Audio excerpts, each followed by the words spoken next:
Bonjour à tous et bienvenue dans cette nouvelle vidéo.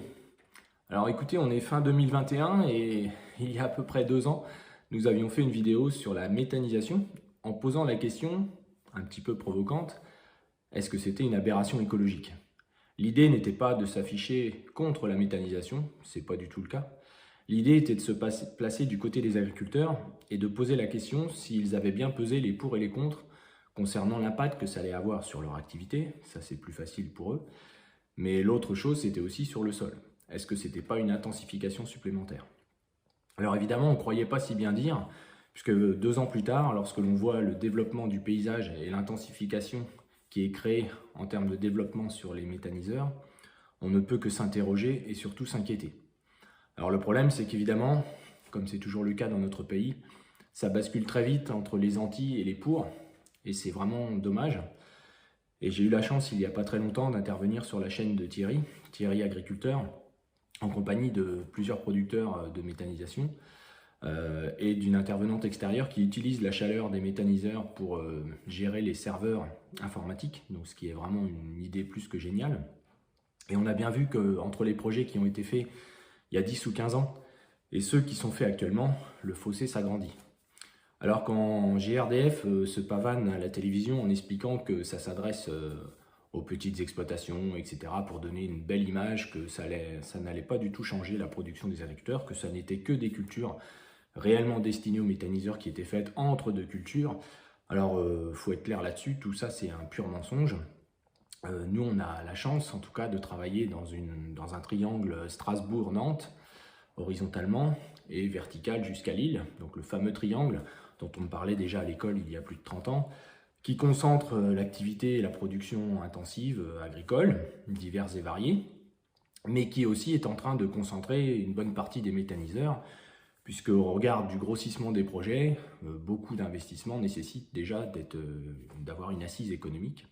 Alors évidemment, ça bouleverse complètement le paysage, puisqu'en réalité, toutes les belles paroles pieuses sur le recyclage, un retour à la terre, etc., voilà, ou l'alternance de culture, on voit bien que c'est loin d'être le cas. Pourquoi? Parce qu'en fait, il y a plein de sujets autour de tout ça. C'est que la méthanisation devient aussi une solution à des impasses techniques, par exemple, des parcelles dont on n'arrive plus à gérer le désherbage aujourd'hui, avec la disparition des produits, mais aussi des baisses d'efficacité.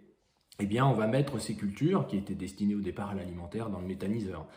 Ensuite, on commence à avoir des successions de cultures où finalement on finit l'ensilage d'un métail de seigle, d'avoine et de veste par exemple au mois d'avril-mai et on va ensuite ressemer un maïs directement dedans qu'il va souvent falloir arroser pour arriver quelque part à en tirer quelque chose début octobre dans parfois des conditions comme cette année plutôt compliquées de récolte et on explique à tout le monde que cela n'a pas de changement ni d'impact sur le sol.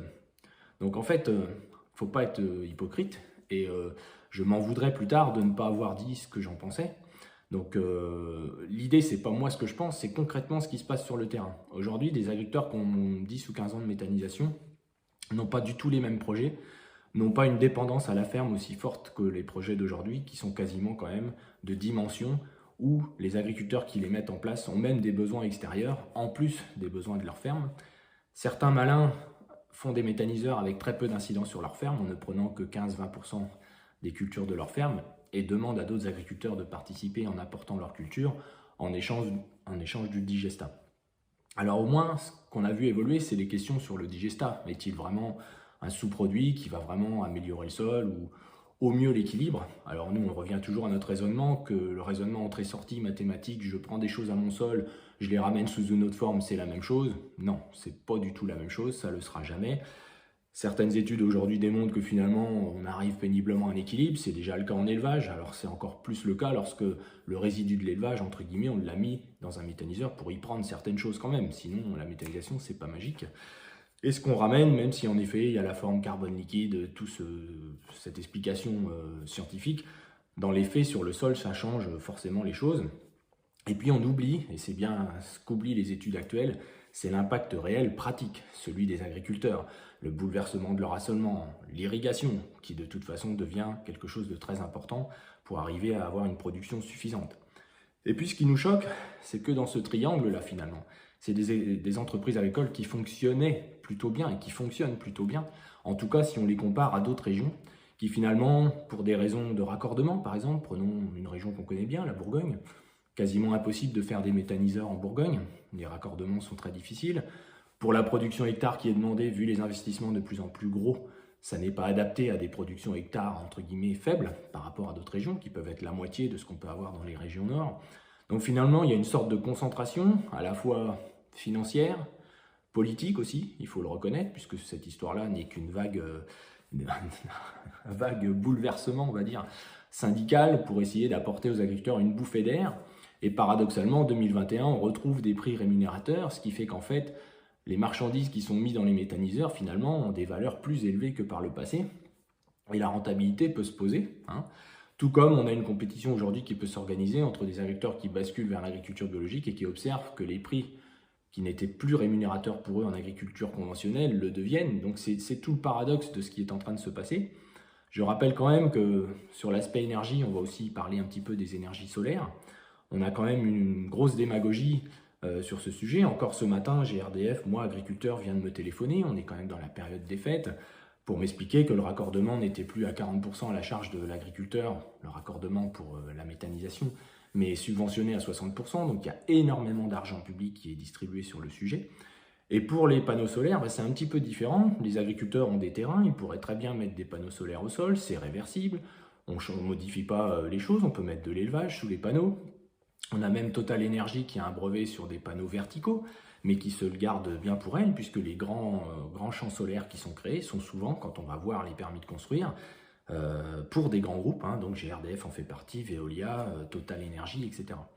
Donc moi je trouve ça un petit peu scandaleux, puisqu'en fait la profession agricole freine un petit peu pour que les agriculteurs ne mettent pas des panneaux solaires au sol, alors que de l'autre côté, on développe énormément la méthanisation. Je ne vois pas en quoi ça change la vocation des sols de mettre des panneaux solaires au sol par rapport à la méthanisation. C'est exactement le même principe, c'est un changement de métier. Les agriculteurs, et c'est ça moi qui me déplaît, c'est d'avoir cette image verte autour de tout ça, alors qu'en réalité il faut reconnaître que les agriculteurs exploitants agricoles, donc qui sont déjà presque en mode industriel, vont basculer vers des producteurs de méthane ou des producteurs de solaire, donc entre guillemets des industriels.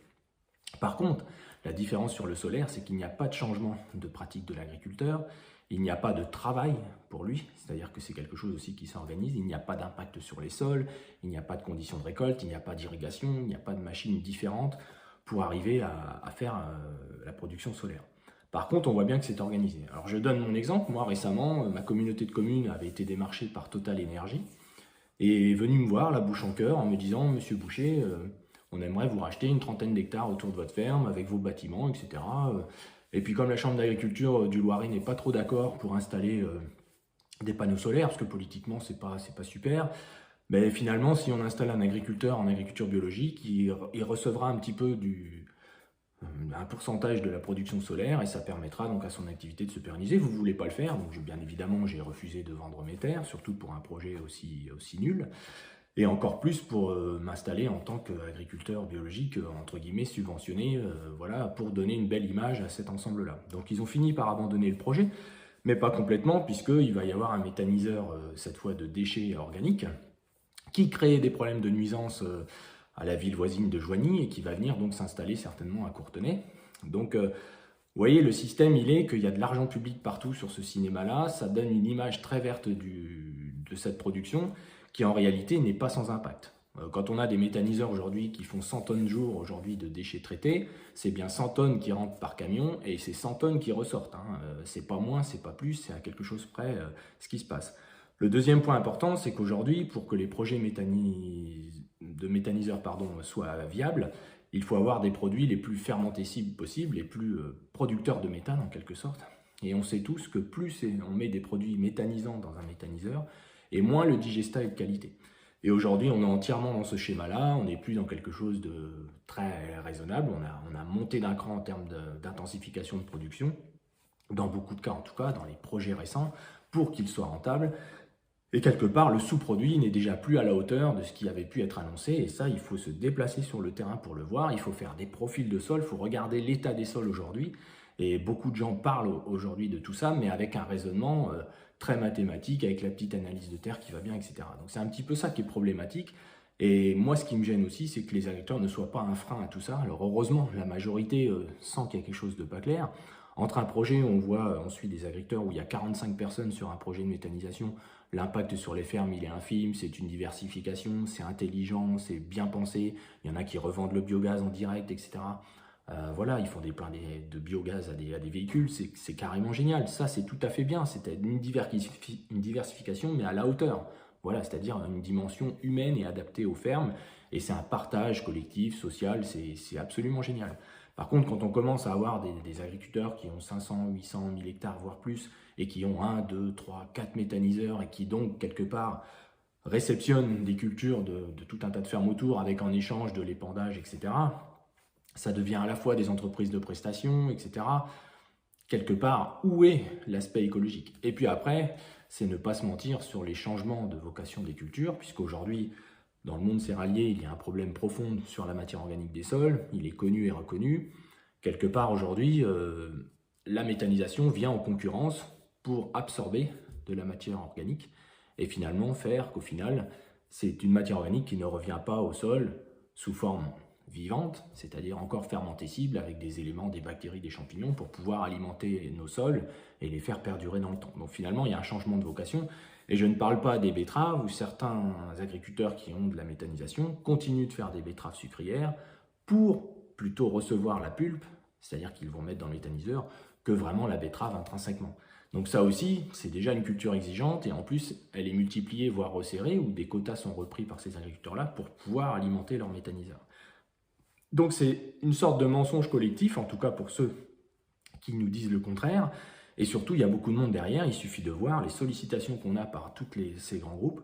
Et c'est la même chose pour le solaire, mais ils vont s'approprier les productions. Donc voilà, c'est évidemment, dans l'état actuel des choses et de la façon dont c'est fait, une aberration écologique sur le fond, puisqu'il y a trop d'argent public pour un résultat écologique qui n'est pas à la hauteur.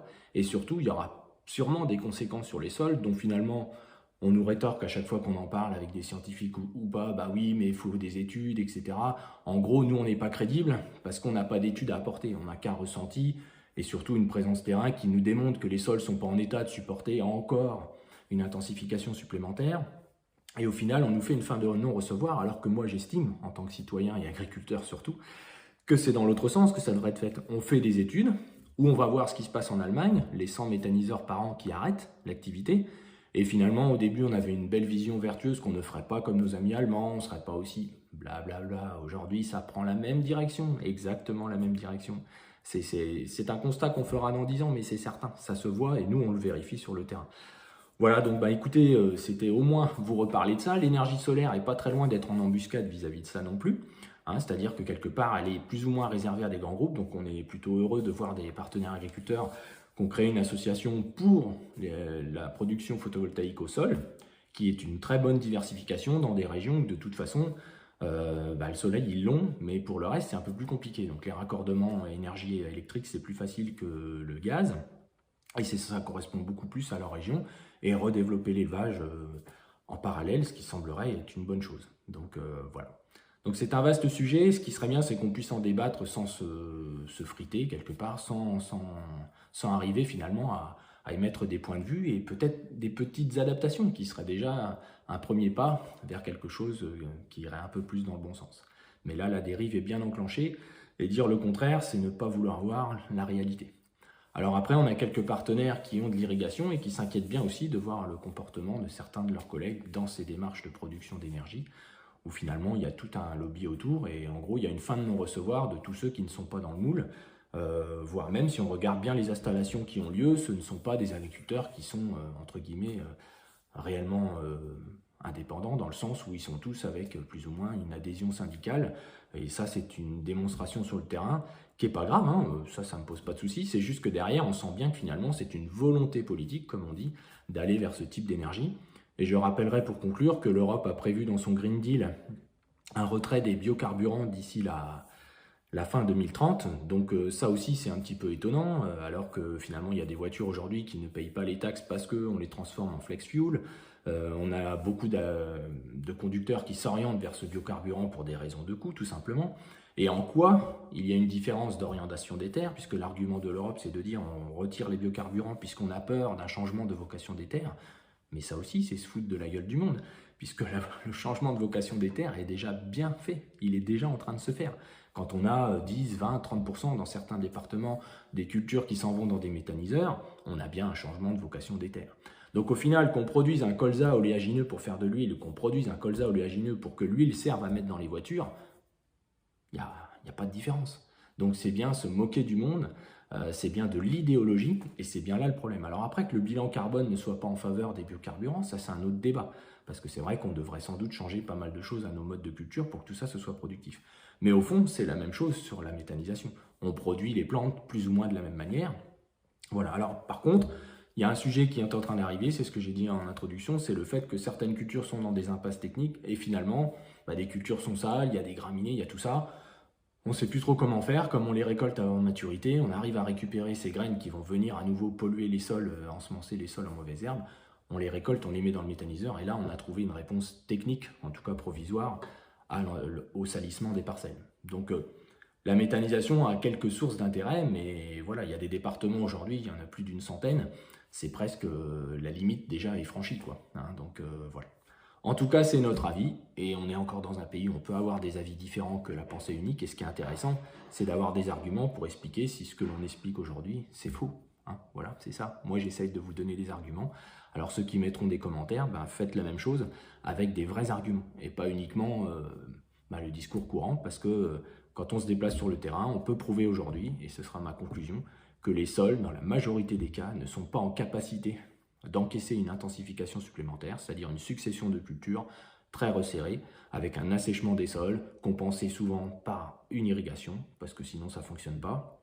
Ou alors on s'aperçoit que les maïs qui sont faits pour être ensilés dans les méthaniseurs font 1,50 m de haut tout juste, et montrent bien que le sol n'a pas été en capacité de fournir, et dans ce cas-là c'est la surenchère, qu'est-ce qu'on va remettre en plus pour finalement arriver à produire de la masse végétale qu'on va mettre dans le méthaniseur. Donc c'est bien une intensification supplémentaire, et dire le contraire, c'est ne pas voir la réalité.